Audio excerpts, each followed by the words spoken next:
Pause for a second and really look at what's unfolding on your screen right now. This isn't a routine strike, it's a message carved into solid rock, and the shockwaves are already reshaping an entire region. What you're witnessing is the aftermath of a direct hit on a fortified Iranian missile depot buried deep inside a mountain near Isfahan. This isn't just another news flash, it's a pivotal moment in a conflict that's been simmering for decades, now brought to a violent, spectacular boil. The weapon of choice? A 5,000-pound precision-guided penetrator bomb, and it has just achieved exactly what it was designed to do. We aren't going to just show you the smoke and move on. We're going to crack open the engineering behind this monster, dissect the Pentagon, assess strategic reasoning for deploying it specifically, examine Tehran's furious reaction, and decode what this all signals for the future of this conflict. So, get comfortable, because we have a lot of ground to cover, and trust me, the details are far more revealing than the headline. Let's start by analyzing the footage itself. Look at how that blast vents from the mountainside.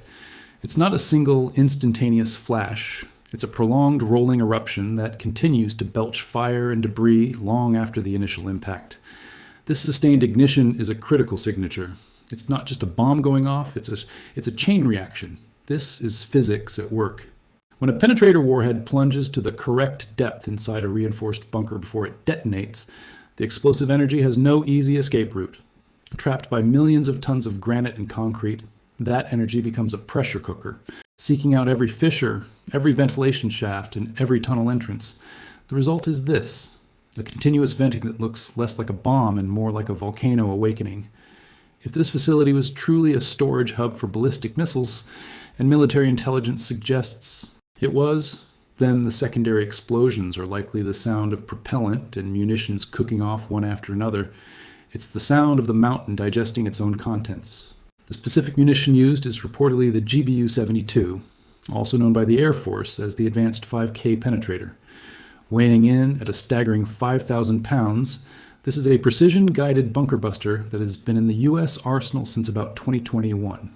Primarily deployable from F-15E Strike Eagles and B-1B Lancers. To understand why this bomb, and not something else, think of the U.S. penetrator inventory as a specialized toolbox.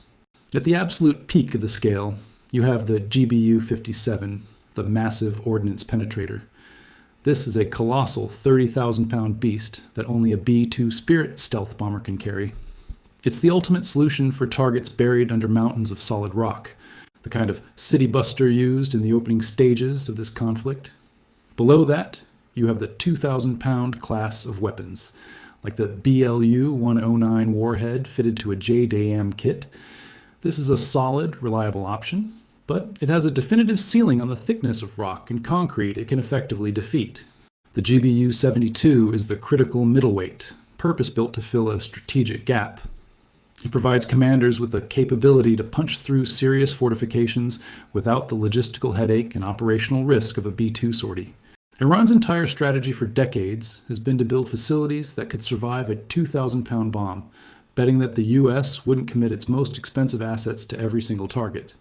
The GBU-72 completely nullifies that strategy. It's the workhorse that makes the entire underground network vulnerable. Let's geek out on the engineering for a second, because the genius of this weapon is in its design. Unlike a standard general-purpose bomb that detonates on impact, a bunker buster is a study in controlled violence. It's encased in a thick, hardened steel shell designed to survive a high-speed collision with earth and concrete without shattering. It carries a delayed action fuse that is programmed to count the layers of material it's passing through, only firing once it has reached its predetermined depth. Military reports indicate this weapon can punch through approximately 100 feet of earth or more than 20 feet of solid concrete before detonation. So, picture this. Iran spends 40 years building an underground city, carving it into a mountain to be invulnerable. This weapon essentially arrives, ignores the mountain, and detonates exactly where the enemy felt safest. It's less like blowing open a front door, and more like the door simply ceasing to exist. The guidance system is another area where the genius of modern warfare becomes apparent. This weapon isn't just a dumb piece of metal dropped from high altitude. It's a smart, adaptable predator. It can be employed purely as a GPS-guided munition, where a weapons officer programs a fixed set of coordinates before the plane leaves the ground, and the bomb guides itself in, However, it can also be laser guided, allowing the crew to actively paint the target and make live corrections during the bomb's descent. Here's where the clever redundancy comes in.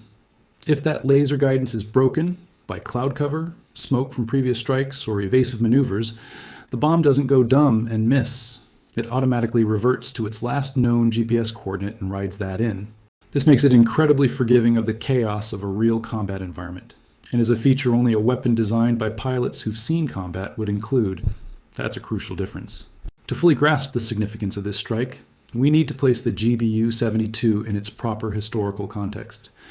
The modern lineage of bunker busters begins with the GBU-28, a laser-guided penetrator rushed into service during the Gulf War to destroy hardened Iraqi command bunkers. Since then, this family of weapons has been used against everything from Hezbollah command facilities to, now, Iran's sprawling underground network.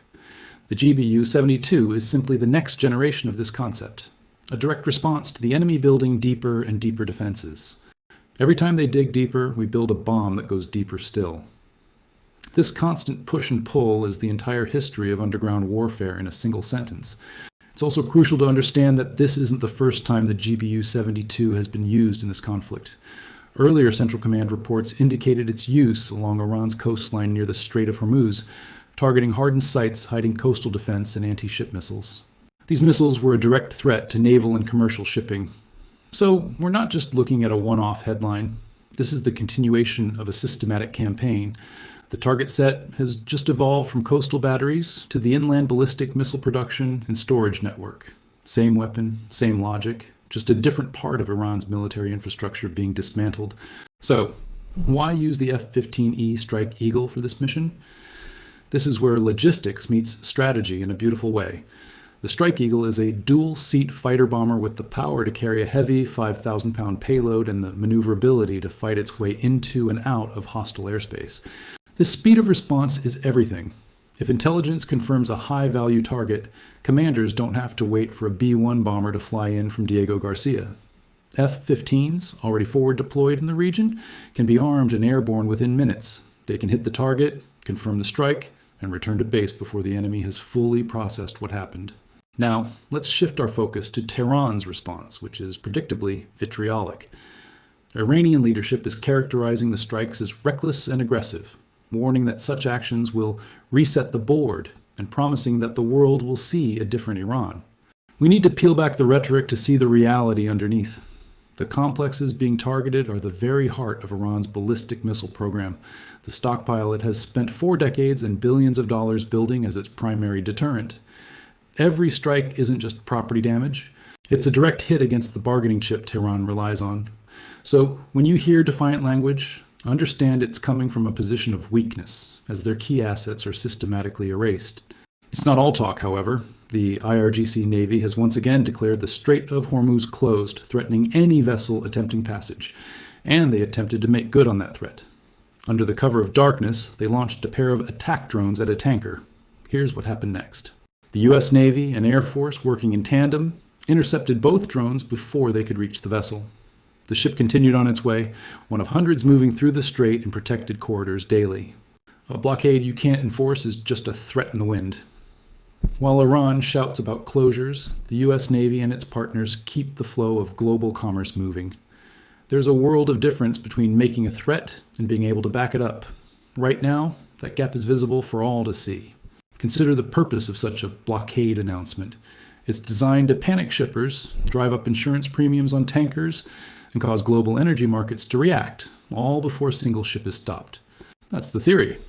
However, when hundreds of vessels continue to transit safely with naval escorts and active air defense, that deterrent effect evaporates. Insurance companies care about what's happening in the water, not what's said in a press release. This doesn't mean the risk is zero, but the credibility of the blockade threat is being seriously undermined with each passing day. It also highlights the delicate escalation control happening in the region. Iran is showing aggression through drones and rhetoric, avoiding a direct conventional confrontation with the U.S. Navy, which they know they would lose.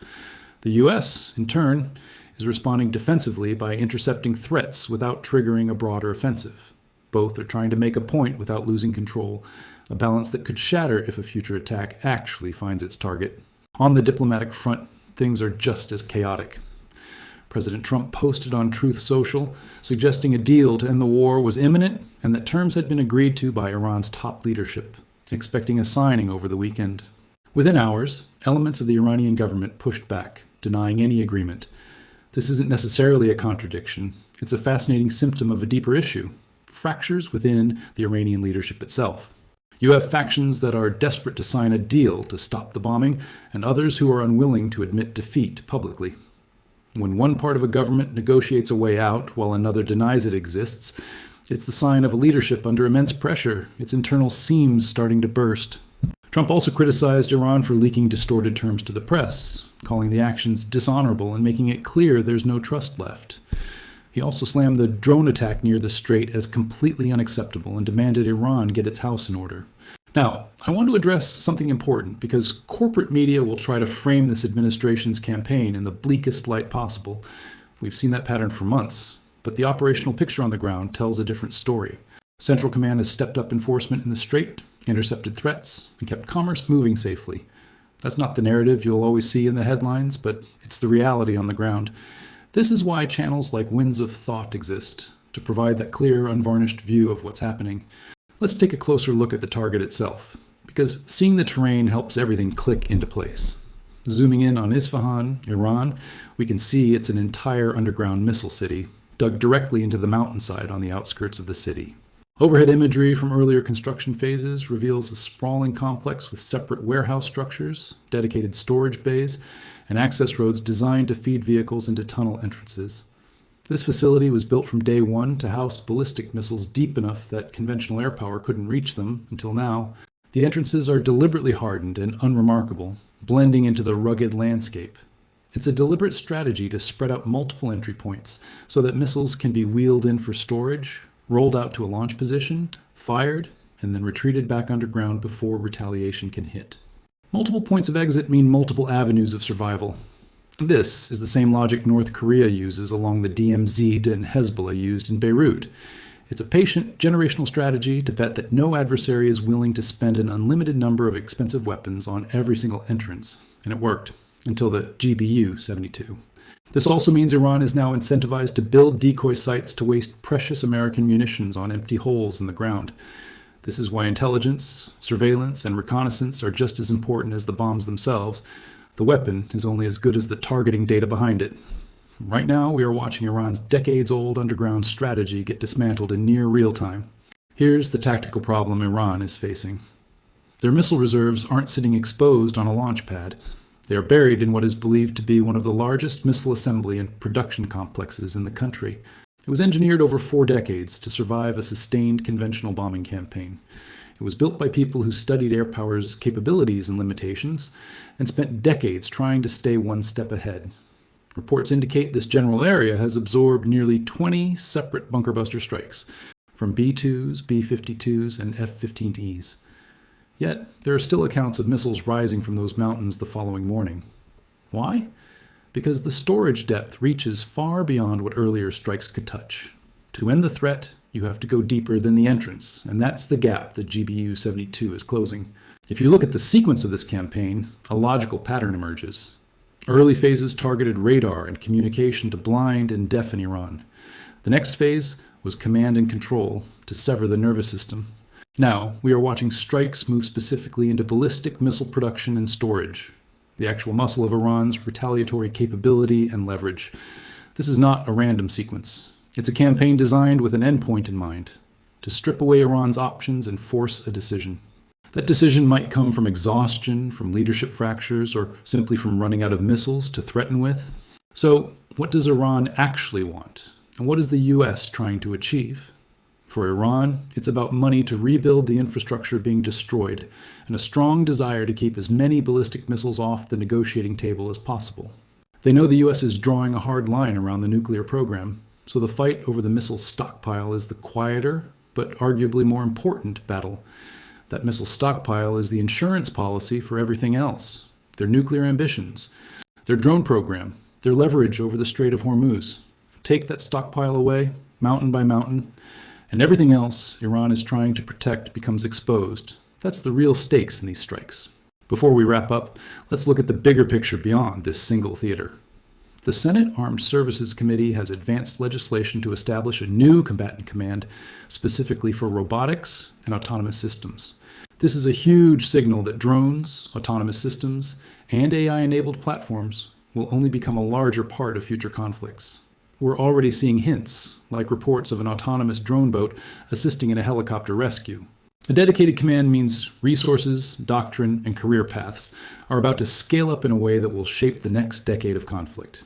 So, where does all this leave us? We have a physical campaign accelerating with systematic dismantling of Iran's infrastructure, while the diplomatic track shows both real movement and deep fractures. That isn't a contradiction. It's the definition of what real pressure looks like from the inside of a government that is absorbing sustained damage to its most protected assets. Some factions want out, others aren't ready to admit it. Wars like this rarely end with a single clean moment. They end messily, with strikes and negotiations happening on parallel tracks. What we're watching, a bunker-buster strike one day and talk of an imminent deal the next, is exactly what that messy middle phase looks like. It's not a sign the process is failing. It might be a sign that the pressure is working, splitting the leadership into camps that want out and camps that aren't ready to admit defeat. The next few days will tell us which camp wins. I want to know what you think. Is a diplomatic solution on the horizon, or are we going to see more of these devastating strikes? Drop your take in the comments. I genuinely read all of them and want to hear your perspective. If you want more of this kind of in-depth breakdown, looking at the actual weapons, the terrain, and the strategy, instead of just reacting to a headline, make sure you subscribe to Winds of Thought. We're going to keep tracking the story as it develops, strike by strike and deal by deal. Thanks for spending this time with me today. I'll see you in the next one.